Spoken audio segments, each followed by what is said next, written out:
Mr. Speaker, will you please call the House to order? The bill is passed. And that's why I think that this legislation is an opportunity for us in this House.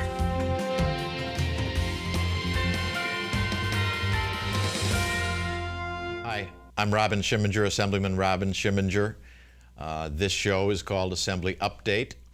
Today I'm going to be chatting with a very special guest who's here in Albany. You know, every day in Albany is another group, another day. Today is Library Day in Albany, and that's a day very close to my heart. And we have today a special guest on the show who's up here in Albany lobbying, advocating for libraries.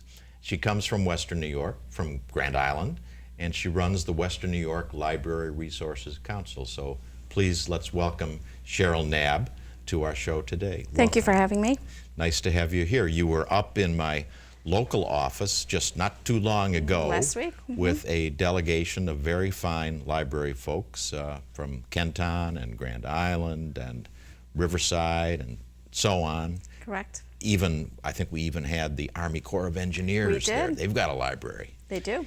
And when you told me that you were going to be up here in Albany for Library Day, the idea came about, well, maybe you'd like to come on and be able to talk to a broader audience about why you're here and what is on your agenda. So before we get to that though, everybody knows a librarian. I think everybody's fond of their librarians. We hope so. I can remember one of the first grown-ups that I met as a kid was in the city of Tonawanda. Great little library. Great little library. When it was in the train station, the old train station, which is now the Historical Society building. And it was very near the post office. And in the summers, my dad, when he went back to the post office to sort some mail and punch out, he dropped off little Robbie, that was me, at the library, and I spent quality time with Marjorie Bellinger. And she gave me books to read and mentored me, and it was a very, very important thing in my life. And so I couldn't let this go by without mentioning Marjorie Bellinger. But tell me, first of all, about the Library Resources Council, and then a little bit about librarians in general. How about the council? What is the council? The council, actually Western New York Library Resources Council, is one of 9 across the state. We are considered a library system, and we are funded 100% through state funds.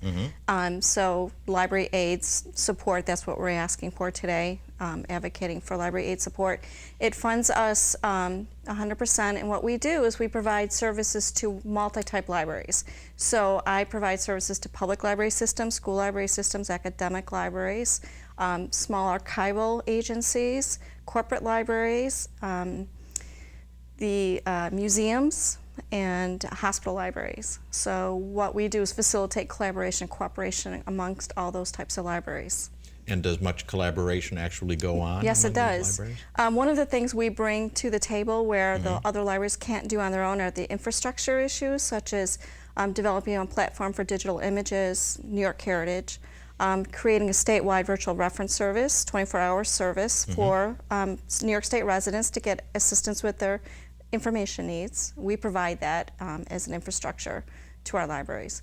We also provide continuing education, and we also assist with some funding through grant funds and others to our academic libraries and all of our libraries, actually.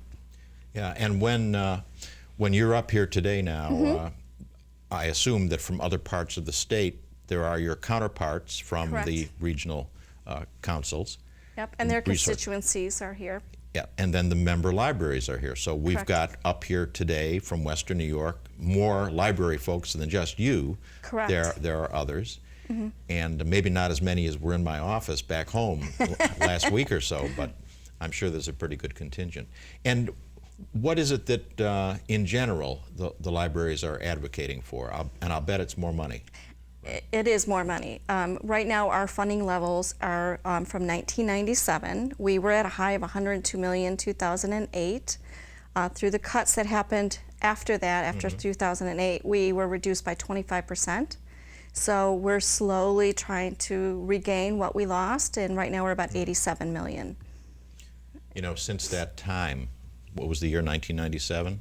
Since that time, the amount of money we've spent, Albany has spent on aid to education, aid to the schools, has gone up Yes, by an immense amount. yes. And it's really sad that the libraries, which are available to everybody, and kids use them, and adults use them, and people who are living their lives learning use them, we haven't been able to do more there.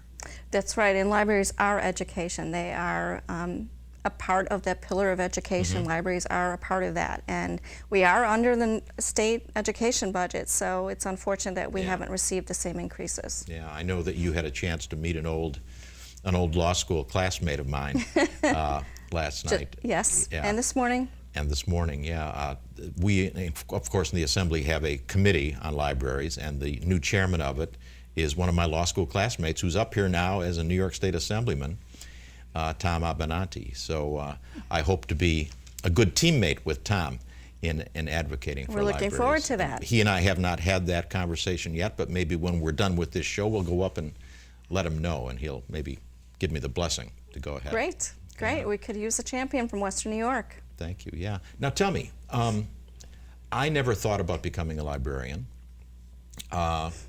I know other people that did pursue library studies. How does one, you go to school for it, right? You get a degree. You need to get a Tell me master's about it. degree. Okay. Usually you'll have your bachelor's degree, and then it's more training beyond that. You go to master's in library and information studies. University of Buffalo has a library school there. Also, Syracuse has the iSchool, so there are several in New York State to get your master's from. And you can do a couple of different tracks. You can go strictly school library media studies, which are school librarians, or you can specialize in one of the other types of libraries, academic, hospital.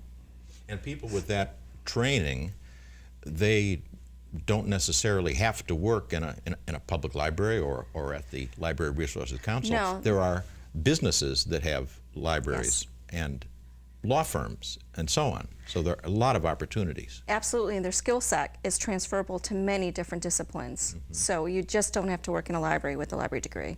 Got it, got it, got it. You know, there is and I know we talked about this last week, and so I'm going to bring it up because I know that it's very eye-opening. I've heard a lot of people say, oh, well, nowadays with the internet, people don't use libraries anymore. We don't need libraries because everything's on the internet. And Siena Research, a polling firm, did a poll among people in New York State back in, I think, beginning of this year. Correct. And why don't you tell me a little bit about what that poll among people in New York State found? Well, I'm going to have to look at my notes, but well, it said. it said the library usage is actually up 10% across the state. And a lot of that is to do with the economic times we're in. People are looking for jobs. People are applying for jobs online. They have to do it online. Some of the firms require it. They're applying for some social services. They are redoing their resumes. They're going back to school. There are many, many reasons for it. A lot of it is also that they need access to the internet. They can only get it in the library because they don't have it at home. Yeah, and the libraries are great levelers and equalizers. That's right. You don't have to be a millionaire or a billionaire or rich to go to the library. Anybody can go to the library. You don't even have to be a citizen to go to the library. That's right. Just go in there, use the library, read a book, use the internet, and the librarian will help you, right? That's Doesn't the correct. librarian help people? We are very customer focused, yes. So that, yeah. And there's more to the library than books. I mean, obviously we have them, but we also have audiobooks and e-books that you can download right to your device from home. We also have programming, children's hours, that's at the public library. But even in the academic libraries, they provide different services that are other than just research needs and pleasure reading. Mm-hmm. Let's go back to your council. Yes. And give me some because most people don't think about this, but they think about the books that are available at, the Kenmore branch or the Tonawanda Library or the Grand Island Library. Right, the public libraries. Right. But there is also accessibility to other information outside of the Buffalo and Erie County Library System, right? Correct. How does that work? If I need some really obscure information, how would I go about getting that? That's not right in the Buffalo and Erie County system. What you can do is when you talk to the librarian there, they will look elsewhere for information that they can get for you delivered right to your public library. So for example, if there's a book that University of Buffalo or Canisius College has, they will request it through interlibrary loan and have it delivered right to their branch for you. That's one way to do it. Another is some of the databases are only available at some of the libraries, and they're very expensive databases. They can provide, give you access either through a phone call or if you are at another academic institution, all you need to do is show up with your own library ID and you can get access to their resources and research materials.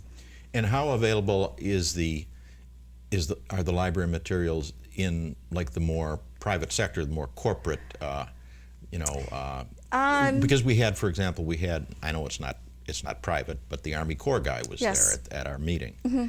Do they share? Yes. They do. Yes, they may not allow you to go in because it might be secured facility, but you can make an appointment with the librarian and they can certainly assist you, whether it's remotely or on site. Yeah, that's great. So, the staff that you have, the staff is just you, right? No, I have several staff members. I have 9 others that work with me. Some are in their specialty, such as they work with the hospital libraries. That's their that too, specialty. the hospital Yes, libraries, the hospital libraries. Yes, we provide on-site services, providing library services, or grant funds to some of the larger institutions like Roswell and Buffalo General. And these libraries are for use by the medical staff to research? Correct. The physicians and nurses, and sometimes they'll provide some patient care help assistance as well, some consumer information. That's great. That's great. And now, what inspired you, this is a personal question. Okay. What inspired you to get into libraries? Actually, my sister-in-law. She was teaching at Niagara County Community College. Mm-hmm. And I had already graduated with my college degree, had 2 children, wasn't sure what I was going to do, and she was looking at getting her own master's in library and information studies. And I said, that sounds like a really interesting field, and that's what I did. Unfortunately, she didn't, but I did. You know, it strikes me that this is the knowledge age now and the information age, and whereas people might think, well, library studies, that's not, but it's a place where there's going to be continued growth, don't you think? Information? Well, information, absolutely. Mm-hmm. There's more information out there now than people know what to do with. And when they are researching on their own or searching for information, they're inundated mm-hmm. with it. And it helps to have someone that knows how to navigate that information. That's where librarians come in.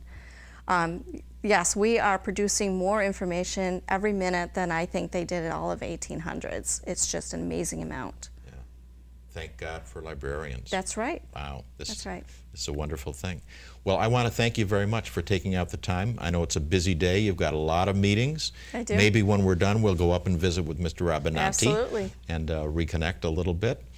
So this has been great. Thank you very, very, very much for doing this. Well, thank you for having me. I Yeah. appreciate it. Thank you all for watching. This has been Assembly Update.